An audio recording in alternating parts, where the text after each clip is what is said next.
مفتی صاحب بہت لوگوں سے سنا ہے کہ مرنے کے بعد روح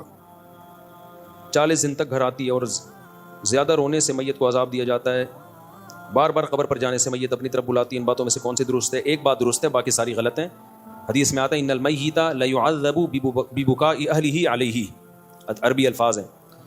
کہ میت پر عذاب ہوتا ہے اس کے گھر والوں کے رونے کی وجہ سے۔ اب سوال پیدا ہوتا ہے چیخو پکار کر کے رو رہے ہیں، عذاب اس بیچارے کو کیوں ہو رہا ہے؟ یہ تھوڑی رو رہا ہے۔ تو علماء نے اس کا جواب دیا ہے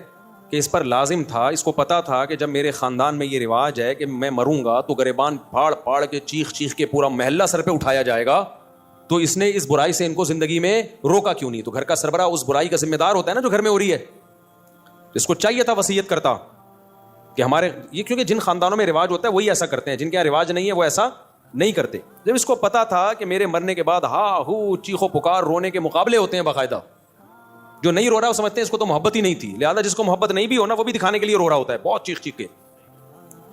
تو صبر کا حکم ہے، رونے کی اجازت ہے، وہ تو محبت کا تقاضا ہے بھائی، لیکن ایسے چیخنا، عورتوں کی آوازیں گھروں سے چیخو پکار کی باہر جانا، یہ بہت بڑا گناہ ہے، اس پہ اتنی شدید وعیدیں ہیں، یہ اسلام میں جائز نہیں ہے۔ تو اس کو پتا تھا میرے خاندان میں یہ رواج ہے، تو نے وصیت کیوں نہیں کی؟ ان کو روکا کیوں نہیں کہ میرے مرنے کے بعد یہ حرکتیں نہیں ہوں گی؟